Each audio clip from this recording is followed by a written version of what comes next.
Hello साथियों, नमस्कार। मैं हूं आपका दोस्त वाईडी और आप देख रहे हैं ये खास सीरीज जिसका नाम है कामयाबी सीरीज। तो साथियों, आप कैसे हैं? बहुत अच्छे होंगे, उम्मीद कर रहा हूं बहुत प्यारे होंगे।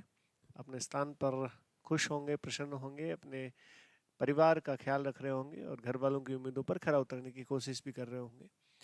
चलिए दोस्तों, बड़े लंबे समय के बाद हमारी क्लास चल रही है और क्लास में हमने फिर से कंटिन्यूटी बना ली है। अब हमारी ये क्लास कंटिन्यू रहेगी। आप सभी का बहुत बहुत स्वागत करता हूँ। चलिए, पिछली क्लास जो आपके पास में पहुँच चुकी है वो किस प्रकार से आपको मोटिवेट कर रही है, किस कैसी वो लगी आपको, वो लिख करके आप कमेंट बॉक्स में लिख करके ज़रूर बता दीजिएगा। आज की क्लास की हम शुरुआत करते हैं। कुछ सवाल हमारे पास में हैं और आपसे गुजारिश है कि सवालों के आंसर करें। आंसर करने के बाद में आप पाएँ कि आपके कितने सवाल ठीक हो रहे हैं। अगर यदि आपने 20 में से 20 सवाल सही किए हैं तो निश्चित तौर पर आपकी प्रिपरेशन, जो आपकी तैयारी है, वो बहुत अच्छी है, बेहतर है। फिर इसे कंटिन्यू रखने के लिए आपको लगातार जुड़े रहना चाहिए। यदि क्लास को पहली बार देख रहे हैं तो आप चैनल को सब्सक्राइब कर दें, लाइक कर दें और अपने दोस्तों तक शेयर जरूर कर दें। कमेंट में लिखें ताकि हमें आपसे जुड़ाव महसूस होता रहे। चलिए, आज की कक्षा की शुरुआत कर रहे हैं। पहला सवाल आपकी स्क्रीन पर आए, लेकिन उससे पहले जैसा कि हमेशा ही हमारा पेज रहता है, लाइक, सब्सक्राइब और देरी नहीं करें, जल्द अभी ये काम अभी कर लें ताकि हमें मोटिवेशन मिलता रहे, उत्साह मिलता रहे। पहला सवाल आपकी स्क्रीन पर है, देखिए सवाल को पढ़िएगा, उसका आंसर करने की कोशिश कीजिएगा। 3 सेकंड का समय आपको दिया जाएगा। सवाल है, निम्नलिखित में से किस वाक्य में मध्यम पुरुष सर्वनाम का प्रयोग नहीं किया गया है? बेहतरीन सवाल है, इसका आंसर करें। 4 विकल्प आपके सामने हैं। पहला विकल्प है, मैं और तुम एक साथ पढ़ते थे। विकल्प बी, मैंने सदैव उसको अपना समझा है। विकल्प सी, कल रिया ने तुम्हारी गेंद छीन ली थी। और विकल्प डी, आप लोग मेरे घर आइए। इसमें से आपको बताना है मध्यम पुरुषवाचक सर्वनाम। नहीं बोला है इसने। क्या बोला है दोस्तों? नहीं बोला है कि इनमें से वह कौन सा विकल्प है जहां मध्यम पुरुषवाचक सर्वनाम का प्रयोग नहीं किया गया है। 3 विकल्प में मध्यम पुरुषवाचक सर्वनाम का प्रयोग किया गया है, जबकि एक में नहीं। आपको बता दूं साथियों कि जो सर्वनाम होते हैं और पुरुषवाचक सर्वनाम होते हैं वो 3 प्रकार के, यानी 3 भेद होते हैं। एक होता है प्रथम पुरुष, आप उत्तम पुरुष भी कह सकते हैं। एक होता है मध्यम और एक होता है अन्य पुरुष। क्या होता है? अन्य पुरुष। तो मध्यम पुरुष में क्या होते हैं? जो सुनने वाला होता है उसे मध्यम पुरुष कहते हैं वाक्य के अंदर। तो ध्यान रखना, मैं, ये तो हुआ ये उत्तम पुरुष। और तुम यानी कोई सुन रहा है इसीलिए तो तुम कहा जाएगा। तो इसमें तो है भैया, तो ये तो नहीं हो सकता। विकल्प एक को आपने काट दिया। मैंने सदैव उसको, उसको, ये तो बात सुनने वाला नहीं है, ये तो किसी अन्य की बात हो रही है। इसका मतलब विकल्प बी इसका सही उत्तर बनेगा। ऑप्शन बी, मैंने सदैव उसको अपना समझा है। अपना यानी ये फिर से उत्तम पुरुष का प्रयोग हुआ है, लेकिन ये उसको शब्द आपको बता रहा है कि यह अन्य पुरुषवाचक सर्वनाम है। नीचे देखिए, कल रिया ने तुम्हारी, तुम्हारी मतलब सुनने वाला है कोई, तभी तो तुम्हारी कहा जाएगा। आप लोग मेरे घर आइए, यानी आप सुन रहे हैं तभी तो मैं आपको कहूंगा, मतलब ये तो सुनने वाला यहाँ पर है और सुनने वाले को मध्यम पुरुष कहते हैं। क्लियर? तो आपका सही उत्तर क्या बनेगा? Option B correct. नेक्स्ट सवाल, निम्नलिखित में से पूर्ण वर्तमान काल के वाक्य की पहचान कीजिए। बहुत बेहतरीन सवाल है, इससे उम्दा सवाल हो नहीं सकता।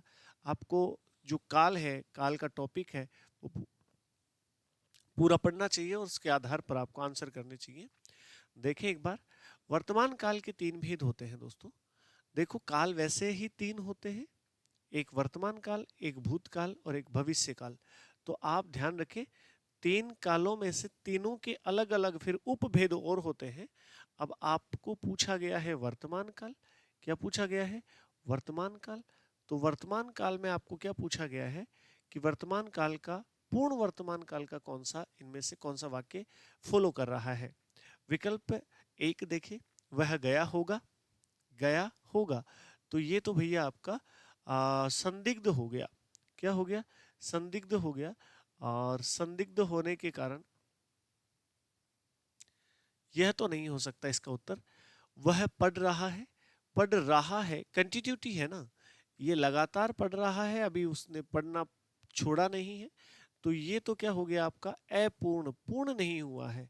वर्तमान काल की तो बात है, लेकिन पूर्ण नहीं हुई है, इसलिए इसको अपूर्ण वर्तमान काल कहा जा सकता है। जबकि पूछा आपसे क्या गया है? पूर्ण वर्तमान काल। विकल्प बी भी गलत है। मोहन आया है, बिल्कुल ही सही है। मोहन आया है, अभी आया है, आकर के ठहर चुका है, तो इसको पूर्ण वर्तमान कहा जा सकता है। विकल्प सी सही उत्तर बनेगा। सूर्य पूर्व से निकल रहा है। देखो यहाँ पर रहा है जो है, ये सहायक क्रिया है, और सहायक क्रिया आपको बता रही है कि जो क्रिया है वो कब हो रही है। चल रही है क्रिया तो फिर वो अपूर्ण होता है। ठीक है, इसका विकल्प आप क्या करेंगे? विकल्प बी सही, सी सही उत्तर है, माफी चाहूंगा। सवाल नंबर 3 देखिए। संप्रदान कारक का मूल विभक्ति चिन्ह क्या है? उचित विकल्प का चयन कीजिए। संप्रदान, देखो दोस्तों, जो कारक होते हैं इनको आप परसर्ग भी कहते हैं। कारक को क्या भी कहते हैं? परसर्ग, परसर्ग भी कहा जाता है। और कारक हिंदी में होते हैं 8। कितने होते हैं? 8 होते हैं। आपको क्या बताना है? आपको इसका आंसर करना है कि संप्रदान कारक के लिए कौन सी विभक्ति प्रयुक्त की जाती है, या कौन सा विभक्ति चिन्ह प्रयुक्त किया जाता है, इसका आंसर आपको देना है। क्या उत्तर करेंगे बताइएगा एक बार। का, ये का कहाँ पर आता है? संबंध में आता है, आपको इस बात का पता होना चाहिए। कहाँ आता है दोस्तों? संबंध में आता है। संबंध कारक में का, के, की, रा, रे, री, मा, में, मी। ठीक है, तो ये तो उत्तर नहीं हो सकता। फिर से अलग होने के अर्थ में? नहीं भैया, ये होता है अपादान में। ये कहाँ होता है? अपादान में। से अलग होने के अर्थ में, जैसे पद से भ्रष्ट। पद से भ्रष्ट का मतलब हुआ पद से अलग होना। पद से भ्रष्ट का मतलब हुआ पद से विमुख होना, अलग होना। तो ये बात आपको ध्यान रखनी है, ये भी नहीं इसका उत्तर हो सकता। से साधन के अर्थ में, देखो से दो जगह आता है, विभक्ति दो जगह, विभक्ति चिन्ह दो जगह प्रयुक्त होता है, लेकिन एक जगह अपादान में होता है और एक जगह करण में होता है। यानी कर्ता ने कर्म को करण से, और ये साधन के रूप में होता है। जैसे चाकू से सब्जी काटी जाती है। चाकू से, चाकू मतलब साधन हो गया। चाकू से सेब काटा जाता है, तो चाकू के द्वारा, यहाँ पर करण, या तो से विभक्ति चिन्ह प्रयुक्त होता है या फिर के द्वारा विभक्ति चिन्ह प्रयुक्त होता है। इस बात का आपको ध्यान रखना है। क्लियर है? के लिए बिल्कुल संप्रदान के लिए काम में लिया जाता है, और कुछ देने के संदर्भ में इस काम में आता है। बिल्कुल सही उत्तर है विकल्प डी, संप्रदान के लिए। जैसे हम कहते हैं काक बलि। क्या कहते हैं? काक बलि। बहुत बेहतरीन ये उदाहरण दे रहा हूं मैं। तो काक बलि किसे कहते हैं? काक के लिए बलि। काक के लिए बलि। जब आप कौवे के लिए बलि देते हैं तो उसे बोलते हैं काक बलि। आपको ध्यान रखना है। जैसे रसोई घर, ये एक और बेहतरीन उदाहरण है आपके सामने। जैसे रसोई घर, तो रसोई घर का जो समास विग्रह करोगे मित्रों आप, वो करोगे रसोई के लिए घर। इसके लिए घर, रसोई का घर नहीं होता है वो, रसोई के लिए घर। रसोई पकाने के लिए घर। रसोई का मतलब भोजन होता है, ध्यान रखना। रसोई का मतलब घर कभी भी नहीं होता है। तो रसोई के लिए घर। क्लियर है? अगला देखो। निम्नलिखित में से किस वाक्य में निश्चयवाचक सर्वनाम का प्रयोग हुआ है? ये यहाँ पर अंडरलाइन कर लें, रेखांकन कर लें। निश्चयवाचक, निश्चयवाचक सर्वनाम ढूंढना है आपको। ढूंढ लेंगे, बहुत आसान है। वह एक बार फिर अपने विद्यालय में प्रथम स्थान पर रही। वह, ये तो पुरुषवाचक है, और पुरुषवाचक में भी कौन सा है? अन्य पुरुषवाचक है। बिल्कुल आपको ध्यान रखना चाहिए। यह आजकल बहुत खुश रहता है। ये ध्यान रखना, यह निश्चयवाचक नहीं है, यह पुरुष के लिए आया है, इसलिए यह भी सही उत्तर नहीं है। सामने जो बड़ा सा मकान है वह मेरा है, ये निश्चित बात है। यह, वह निश्चित निश्चयवाचक सर्वनाम में आते हैं, लेकिन आपको ध्यान रहना चाहिए कि सामने कोई वस्तु होनी चाहिए, या फिर जो है निर्जीव चीज होनी चाहिए, तब वहां पर आप निश्चयवाचक करेंगे। तो इसका सही उत्तर जो बनेगा ऑप्शन सी बनेगा, विकल्प सी सही उत्तर है। वह कहाँ गया है, वह कहाँ गया है, तो ये तो फिर पुरुषवाचक हो गया है, ये भी इसका सही उत्तर नहीं हो सकता। Option C correct answer. Next, निम्नलिखित में से विलोमार्थक युग्म की पहचान कीजिए। देखो, विलोमार्थक का अर्थ हुआ विलोम अर्थ देने वाला, युग्म का अर्थ हुआ जोड़ा, पहचानिए। यहाँ पर लिखा हुआ है अनैश्वर्य एकैश्वर्य। देखो यहाँ पर अनैश्वर्य तो ठीक है, लेकिन इसका जो विलोमार्थी होता वो क्या होता, ऐश्वर्य होता। क्या होता दोस्तों, ऐश्वर्य होता। तो ये तो गलत है। अशुद्ध अशुद्ध बिल्कुल ठीक नहीं है। शुद्ध सुता हो सकता था, सुत यानी पुत्र होता है और सुता यानी पुत्री होता है। उर्वरा अनुर्वरा होता है। यहाँ पर क्या होता, उर्वरा का जो विलोम शब्द होता है वो अनुर्वरा होता, अनुवर्रा होता। तो ये आपको ध्यान रखना था, ये भी गलत है। ऑप्शन डी देखिए, उत्कर्ष का यानी अच्छा और अपकर्ष यानी बुरा। तो यहाँ पर ये इसका सही उत्तर बन जाएगा, ऑप्शन डी करेक्ट आंसर। बताओ यस और नो, समझ में आ रही है? हाँ आ रही होगी। बहुत आसान आसान चीजें हैं, करते चलिए, बढ़ते चलिए, आगे चलते रहिए। निम्नलिखित में से कौन सा शब्द पुल्लिंग नहीं है? देखो यहाँ पर दिया हुआ है शब्द, कौन सा शब्द है जो पुल्लिंग नहीं है। अब पुल्लिंग में आपको वाक्य में प्रयोग करने के बाद पता चलेगा कि कौन सा पुल्लिंग है और कौन सा पुल्लिंग नहीं है। आम खाया जाता है, आम खराब होता है, माल्टा होता है, पुल्लिंग है। घिया होती है, लौकी लौकी पकाई जाती है, सहतूत होता है। तो इसमें से आपको देखने से पता चल रहा है कि कौन सा विकल्प है जो स्त्रीलिंग का भाव दे रहा है। ऑप्शन सी है, बिल्कुल सही उत्तर है आपका, ऑप्शन सी करेक्ट आंसर। अगला सवाल देखें, निम्नलिखित में से मिश्र वाक्य की पहचान कीजिए। अब यहाँ पर क्या पूछा गया है आपसे, मिश्र वाक्य पूछा गया है। और वाक्य दोस्तों होते हैं तीन प्रकार के, तीन प्रकार के, तीन प्रकार के वाक्य होते हैं। उनमें से एक होता है सरल वाक्य, सरल वाक्य। दूसरा होता है आपका संयुक्त वाक्य, संयुक्त वाक्य।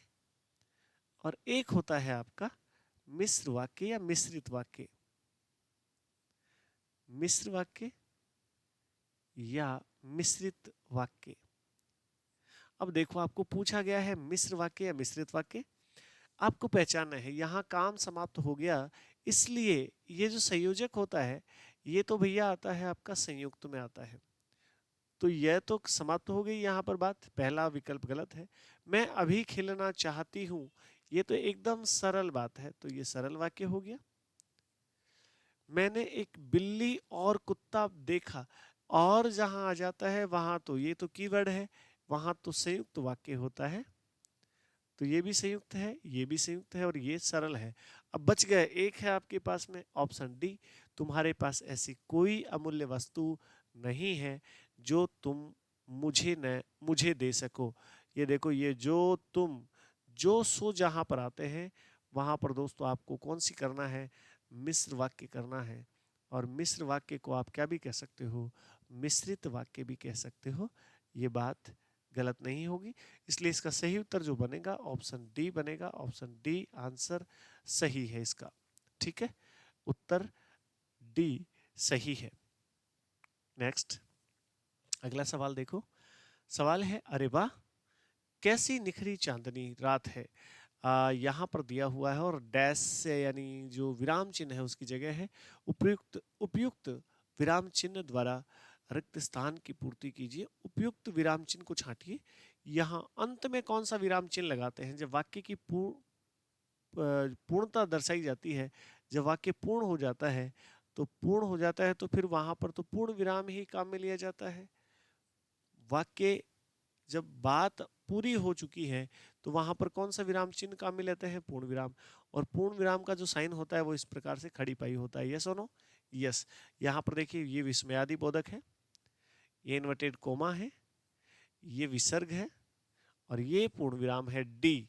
ऑप्शन डी सही उत्तर है। आप देख लीजिए एक बार बहुत अच्छे से इसको। तो इसका उत्तर जो बनेगा ऑप्शन डी बनेगा। ऑप्शन डी सही उत्तर है। ये यहाँ पर आप लगाएंगे पूर्ण विराम। बात कंप्लीट हो गई तो पूर्ण विराम ही काम में लिया जाता है। यस और नो? यस। नेक्स्ट अगला सवाल देखिए। निम्नलिखित में से उस सर्वनाम की पहचान कीजिए जिसे लेखक अपने लिए प्रयोग कर सकता है। अपने लिए सर्वनाम पुरुषवाचक, और पुरुषवाचक में जो उत्तम पुरुष होता है, पुरुषवाचक में उत्तम पुरुष, कौन सा पुरुष? उत्तम पुरुष। और उत्तम पुरुष में कौन कौन सी चीजें आती हैं? एक तो आता है मैं, और एक आता है मैंने, ये आते हैं मेरा, मेरी, ये आते हैं। ठीक है, तो ये बात आपको ध्यान रखनी है। देखिए तुमसे, तुमसे तो ये तो भैया आपका आ गया मध्यम पुरुष, अपने लिए काम में नहीं ले सकता। उससे ये आ गया अन्य पुरुष, अन्य पुरुष, इसे भी अपने लिए प्रयोगित नहीं किया जा सकता। आपके ये आ गया फिर से मध्यम पुरुष, मध्यम पुरुष। और ये मेरे, मेरा, मेरी, मेरे, बिल्कुल ये ठीक है। तो ऑप्शन डी इसका सही उत्तर होना चाहिए मेरे अंदाज से। तो आपको पता होना चाहिए इसका सही उत्तर क्या बनेगा, ऑप्शन डी। अगला सवाल ये रहा आपकी स्क्रीन पर, देखिए। निम्नलिखित वाक्यांश के लिए एक शब्द का चयन कीजिए जो ढका, ढका नहीं होता, ढे ढे ढे नहीं होता, ये ध्यान रखना, जो ढका हुआ न हो। ध्यान रखना दोस्तों, जो ढका हुआ न हो उसे तो वैसे तो कहते हैं अनावृत। क्या कहते हैं?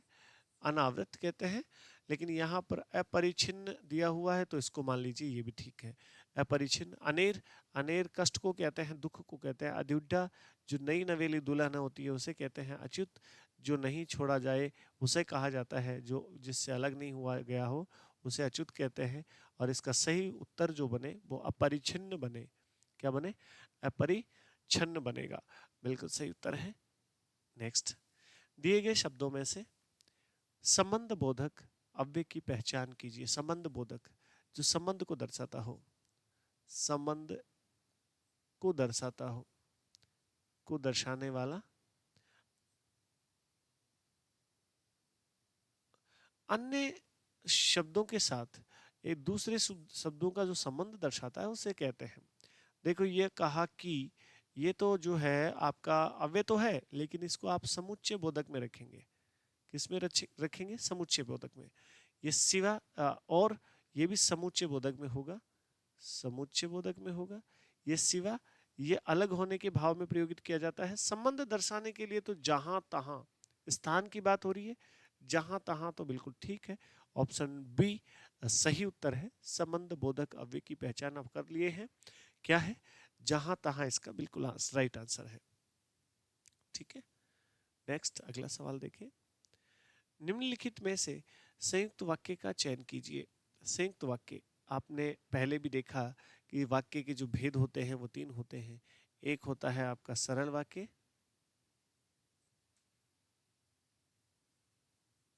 दूसरा होता है आपका संयुक्त वाक्य, और तीसरा होता है आपका मिश्र वाक्य। मिश्र वाक्य।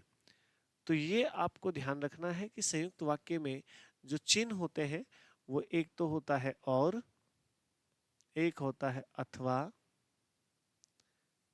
एक होता है या। यदि ये कीवर्ड आपको मिल जाए कहीं पर तो आप बिना सोचे समझे कौन सा वाक्य बता सकते हैं, उसे संयुक्त वाक्य बता सकते हैं। अब हम देखते हैं यहाँ पर क्या मिलता है हमें। तुमने लिखा था कि, ये बीच में की आया है तो ये संयुक्त नहीं है, ये मिश्र है। कि तुम कल पहुंच रहे हो, ये तो मिश्र वाक्य का उदाहरण हुआ। चाहे पहले प्रश्न लिखें अथवा उदाहरण, ये देखो अथवा आ गया है, ये रहा अथवा आपका, तो ये अथवा आ गया है तो ये है भैया आपका संयुक्त वाक्य का उदाहरण। राजस्थान में ठंड होती है, ये एकदम सरल बात है, जिसमें एक विधेय एक उद्देश्य होता है, वो सरल वाक्य होता है।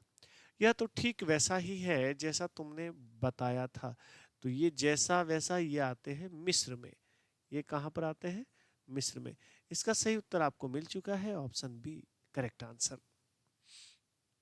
अगला सवाल देखिए, निम्नलिखित में से भाववाचक संज्ञा शब्द की पहचान कीजिए। भाववाचक संज्ञा तीन प्रकार की होती है। एक होती है आपकी व्यक्तिवाचक संज्ञा, कौन सी? व्यक्तिवाचक संज्ञा। एक होती है आपकी जातिवाचक संज्ञा, कौन सी? जातिवाचक संज्ञा। और एक होती है आपकी भाववाचक संज्ञा, भाववाचक संज्ञा। तो व्यक्तिवाचक संज्ञा किसी एक ही चीज का बोध कराए उसे व्यक्तिवाचक, जो संपूर्ण जाति या समूह का बोध कराए उसे जातिवाचक, जो भाव का बोध कराए उसे भाववाचक संज्ञा कहा जाता है। तो भाव का बोध कौन सा शब्द करा रहा है? तरुण। तरुण का मतलब तो होता है, ये तो हुआ आपका विशेषण, या तो हुआ विशेषण। देखो दोस्तों, यदि तरुण व्यक्ति के बारे में कहा जा रहा है तो ये तो हुआ विशेषण, और तरुण किसी लड़के का नाम है तो फिर ये हुआ व्यक्तिवाचक। एक ही लड़के का नाम है तो फिर व्यक्तिवाचक संज्ञा। बूढ़ा, ये बुढ़ापा होता तो होता क्या? भाववाचक संज्ञा। लेकिन केवल बूढ़ा है तो बूढ़ा तो बन गया आपका विशेषण। बूढ़ा अकेला है तो क्या बन गया? विशेषण। चिकित्सा, अगर चिकित्सक होता, यदि ये चिकित्सक होता तो ये व्यक्तिवाचक संज्ञा बन जाता, लेकिन यहाँ पर चिकित्सा का भाव जिसमें होता है वही चिकित्सक होता है, इसलिए यह है भाववाचक संज्ञा। बिल्कुल सही उत्तर है सी ऑप्शन, वक्ता। ये जाति होती है, केवल एक ही वक्ता की बात नहीं है, सभी वक्ताओं की बात है, जो सब बोलने वाले हैं उनकी बात है। तो ये तो जातिवाचक संज्ञा है। इसका सही उत्तर, सही विकल्प जो होगा वो ऑप्शन सी होगा। ऑप्शन सी में क्या है? चिकित्सा। चिकित्सा का भाव जिसमें होता है वही चिकित्सक होता है, तो चिकित्सा शब्द अपने आप में भाववाचक संज्ञा है। सोनम अभी आई है, यह वाक्य किस काल का उदाहरण है? सोनम अभी आई है, यह वाक्य किस काल का उदाहरण है? आराम से देखकर बता सकते हैं। पूर्ण भूत नहीं, भूत का तो है लेकिन पूर्ण भूत का नहीं है। सामान्य वर्तमान नहीं भैया, अभी दिया हुआ है इसीलिए सामान्य वर्तमान नहीं हो सकता। पूर्ण वर्तमान नहीं, पूर्ण वर्तमान भी नहीं है। आसन्न भूत बिल्कुल ठीक है मेरे हिसाब से, इसका सही उत्तर आसन। आसन का मतलब अभी अभी, तुरंत संपन्न हुई है क्रिया, यानी अभी आने का काम अभी अभी पूरा हुआ है, और पूरा हो जाए तो फिर उसे क्या कहते हैं? हम उसे फिर हम भूत कहते हैं। दोस्तों ध्यान रखना, क्लियर है? तो इसका उत्तर क्या बनेगा? ऑप्शन डी, आसन भूत इसका सही उत्तर है। अगला सवाल देखो, निम्नलिखित में से उस वाक्य की पहचान कीजिए जिसमें अन्य पुरुष सर्वनाम का प्रयोग किया गया है। अन्य पुरुष इस बार आया है ऊंट पहाड़ के नीचे। एक होता है उत्तम पुरुष, पहले भी हमने बात करी। एक होता है मध्यम पुरुष, ये बात भी हमने पहले करी। और एक होता है अन्य पुरुष। क्या होता है? अन्य पुरुष। उत्तम पुरुष में जो वाक्य में वक्ता होता है, कहने वाला होता है, उसे कहते हैं। मध्यम पुरुष सुनने वाले को कहते हैं। सुनने वाले की जगह हम क्या काम में ले सकते हैं? श्रोता, यानी जो वाक्य में बात को सुन रहा है उसे हम, जिसके लिए हम कह रहे हैं उसे। और अन्य पुरुष जिसके विषय में हम बात कर रहे हैं, जिसके विषय में जो हमारे सामने नहीं हो, उसे हम क्या कहते हैं? अन्य पुरुष कहते हैं। तो हमें छांटना है वो जो ना तो कहने वाला हो ना सुनने वाला हो, किसी और की बात हो, तो उसे हम अन्य पुरुष कहेंगे। आप कब आए, तो आप कब आए हम कब कहते हैं? जब हमने हमारे सामने सुनने वाला होता है। तो आप, ये तो हो गया भैया मध्यम पुरुष, मध्यम पुरुष हो गया। तुमने अपना काम क्यों नहीं किया? तुमने अपना, कोई शिक्षक है वो विद्यार्थियों को कह रहे हैं कि तुमने अपना काम क्यों नहीं किया, तो तुमने क्यों कहेगा शिक्षक? जब सामने विद्यार्थी है तभी तो कहेगा। तो ये भी मध्यम पुरुष है। उसकी माँ उसके लिए एक घड़ी लाई है, उसकी, उसका पता नहीं है कौन, जो यहाँ नहीं है उसकी बात हो रही है। और उसके लिए, ये देखो यहाँ पर बकायदा दो दो जगह है, दो दो स्थानों पर अन्य पुरुषवाचक सर्वनाम का प्रयोग हुआ है। तो ऑप्शन सी इसका सही उत्तर बनेगा। आज मैंने, मैंने यानी उत्तम पुरुष, बोलने वाला ही तो है मैंने, तो ये तो उत्तम पुरुष है। इसका सही उत्तर ऑप्शन बनेगा सी। क्लियर है? नेक्स्ट, निम्नलिखित में से किस शब्द समूह के सभी शब्द आपस में पर्यायवाची हैं? पर्यायवाची छांटना है। ये तरंगी, मयूर ये नहीं है, यावर, रमैया, अमीर ये नहीं है। जनेऊ, जनेऊ जो ब्राह्मण लोग जो कंधे से लेकर के कमर तक की जो एक धागा पहनते हैं उसे जनेऊ कहते हैं। यज्ञोपवीत भी उसे कहा जाता है, उपवित भी उसे कहा जाता है। इसका मतलब हुआ, ये इसका सही उत्तर है अग्निग्र नहीं, शक्तिज, यमी ये बिल्कुल गलत बात है। तो जनेऊ, यज्ञोपवीत और उपवीत ये बिल्कुल सही उत्तर है, इसका ऑप्शन सी। ठीक है, पर्यायवाची भी आपको देख लेने चाहिए। अगला सवाल आपके स्क्रीन पर देखिए, बेहतरीन सवाल है। निम्नलिखित में से हेतु मद भविष्यत काल के वाक्य की पहचान कीजिए। हेतु हेतु जो होता है दोस्तों, वो होता है एक तो भूतकाल में और एक भविष्यत काल में। अब हेतु जब होता है तो कारण होना चाहिए। हेतु का मतलब होता है कारण। तो कारण के बाद कोई बात कही जाए, एक चीज पर दूसरी चीज डिपेंड हो, तब उस वाक्य को आप हेतु मदभूत में रखेंगे या हेतु मद भविष्यत में रखेंगे। यहां पर देखिए, संभव है कल बारिश हो, तो ये तो संभाव्य है, संभावना व्यक्त की जा रही है। कल रोशन आएगा, ये बिल्कुल कल भूतकाल की बात है और आएगा ये निश्चित भूतकाल है। वह इतना है, वह इतना ही विनम्र रहे तो सब उसे प्यार करने लगे। आगे रहे तो ये कारण है, तो उसे क्या करने लगे, उसके बदले उसको क्या मिले, प्यार मिले। और मिले अभी नहीं, आने वाले समय में मिले, तो ये तो भूतकाल भविष्यत काल की बात हो गई। तो बिल्कुल यही तो पूछा है हमें, उत्तर भी तो यही देना है। तुम अवश्य सफल होगे, तो ये तो नहीं है अवश्य सफल होगे तो सामान्य भविष्यत हो गया है। तो इस हेतु मद भविष्यत के लिए आपको सी विकल्प पर जाना है। ये नहीं है, ये नहीं है, ऑप्शन सी सही है, डी भी गलत है। ठीक है, नेक्स्ट अगला सवाल देखें। निम्नलिखित में से कौन सा विकल्प सार्वनामिक विशेषण का उदाहरण है, पहचान कीजिए।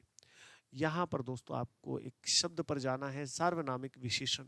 सार्वनामिक विशेषण क्या होते हैं? सर्वनाम होना चाहिए, और सर्वनाम जब सर्वनाम ना रह करके विशेषण के रूप में प्रयुक्त हो जाता है तो उसे सार्वनामिक विशेषण कहते हैं, याद रखना। सर्वनाम विशेषण के रूप में कब प्रयुक्त होने लगता है? जब सर्वनाम भी दिया हो और सर्वनाम के साथ में क्या दिया हो, संज्ञा भी दिया हो दोस्तों। तो फिर संज्ञा और सर्वनाम दोनों एक साथ आ जाएं तो वह सर्वनाम सर्वनाम नहीं रहता, वह विशेषण बन जाता है। क्योंकि सर्वनाम तो संज्ञा के स्थान पर प्रयुक्त होने वाले शब्दों को कहते हैं। सर्वनाम आ जाए तो फिर संज्ञा की क्या आवश्यकता है? जब संज्ञा और सर्वनाम दोनों आए हैं, इसका मतलब वह संज्ञा की विशेषता बताने के लिए आया है। तो ऐसे शब्द को सार्वनामिक विशेषण कहा जाता है। पहचान करेंगे, नया घर, ये नया घर आपको ध्यान रखना चाहिए, नया कोई सर्वनाम नहीं है, ये तो गुणवाचक विशेषण है। तो बिल्कुल ठीक है, ये तो सही है। बहुत सुंदर, ये सुंदर अपने आप में विशेषण है, और बहुत लग गया तो ये हो गया आपका प्रविशेषण। जो विशेषण की विशेषता बतलाते हैं उन शब्दों को प्रविशेषण कहा जाता है। भला आदमी, ये भी गुणवाचक विशेषण है। तो गुणवाचक विशेषण नहीं पूछा है, प्रविशेषण नहीं पूछा है, गुणवाचक विशेषण नहीं पूछा है। कोई, ये सर्वनाम है, ये अनिश्चयवाचक सर्वनाम है वैसे तो, लेकिन सामने फिर देखो संज्ञा दी हुई है कोई, तो ये सर्वनाम होते हुए ये विशेषण बन गया। और सर्वनाम जब विशेषण बन जाते हैं तो उसे सार्वनामिक विशेषण कहते हैं। ऑप्शन डी इसका सही उत्तर है। बोलो हाँ कि ना? हाँ। नेक्स्ट अगला सवाल देखिए, निम्नलिखित में से किस मुहावरे का अर्थ कष्टमय जीवन व्यतीत करना है? सही विकल्प का चयन कीजिए। तो सही विकल्प का चयन कर लेंगे आराम से। गिन गिन कर दिन काटना, बिल्कुल बड़ी मुसीबत में, बड़ी मुश्किल से, बड़े ही कठिन समय का बहुत ही कठिन दौर हमारा चल रहा है, गिन गिन कर दिन काटने पड़ रहे हैं, क्योंकि अभी नौकरी लग नहीं रही है। और नौकरी तक जब घर वाले ताने मारते हैं, जब पड़ोसी ताने मारते हैं, तो दिन काटने बड़े मुश्किल हो रहे हैं। क्योंकि या फिर हम यूँ कहते हैं कि जब तक नौकरी नहीं लग जाती, हमारी जॉइनिंग नहीं आ जाती, तब तक तो गिन गिन कर दिन काटने पड़ रहे हैं। तो बड़ी मुसीबत में दिन व्यतीत करना, जीवन व्यतीत करना, इसका सही विकल्प है। गठरी काटना का मतलब होता है गलत तरीके से पैसा कमाना, धन कमाना, गलत वे में धन कमाना, गिन गिन कर पैर रखना, बहुत ही सोच समझ कर पैर रखना। घास काटना, व्यर्थ के काम करना या व्यर्थ का कार्य करना, तो ये भी होता है। या बिना अर्थहीन कार्य करना, घास काटने का मतलब होता है जल्दबाजी करना भी आप कह सकते हैं, घास काट दी। और आज की कक्षा का मेरे अंदाज में अंतिम सवाल है। अंतिम सवाल आपकी स्क्रीन पर है, बेहतरीन सवाल है। निम्नलिखित में से द्विकर्मक क्रिया वाले वाक्य का चयन कीजिए। द्विकर्मक किसे कहते हैं? एक ऐसा वाक्य है जिसमें दो कर्म आए, दो क्या आए? कर्म आए और उनके साथ वो क्रिया संपन्न हो। कल उसे बुला लेना, नहीं भैया, कल उसे बुला लेना। क्रियाएं दो हो सकती हैं, कर्म तो एक ही है, कर्म तो इसमें है ही नहीं, और है तो फिर उसे कर्म कर्म है। मैं किशोर को खाना खिलाती हूँ, देखो कर्ता ने कर्म को, ये देखो किशोर को, और ये खाना भी क्या है? कर्म है। एक कर्म और ये दूसरा कर्म, तो दो कर्म हुए, इसलिए इसमें द्विकर्मक क्रिया का प्रयोग हुआ है। ऑप्शन बी इसका सही उत्तर बनेगा दोस्तों। वह तख्त पर लेट गया है, ये नहीं है। तुमने पूरी पुस्तक पढ़ डाली, तो पुस्तक को पढ़ डाला, को एक कर्म है इसमें, ध्यान रखना। तो यहाँ पर ऑप्शन बी में दो कर्म है, दो कर्मों के लिए क्रिया संपन्न हुई, इसलिए इसको बोलते हैं द्विकर्मक क्रिया। तो साथियों, आज की क्लास आपको कैसी लगी है? कितना इंटरेस्ट आया है, कितना आनंद आया है, आप मुझे लिख करके ज़रूर बताएंगे। कमेंट बॉक्स में लिख कर बताने से हमें नई नए कार्य करने के लिए प्रोत्साहन मिलता है, ऊर्जा मिलती है। हम आपके कमेंट का इंतज़ार करते रहते हैं सदैव। आज की क्लास यदि आपको अच्छी लगी है तो चैनल को ज़्यादा से ज़्यादा साथियों तक शेयर कीजिए, चैनल को सब्सक्राइब कीजिएगा, सपोर्ट कीजिएगा। मिलते हैं अगली क्लास में, तब तक के लिए आप सभी का प्यार इसने बना रहे। नमस्कार, जय हिंद, जय Bharat. Thank you so much.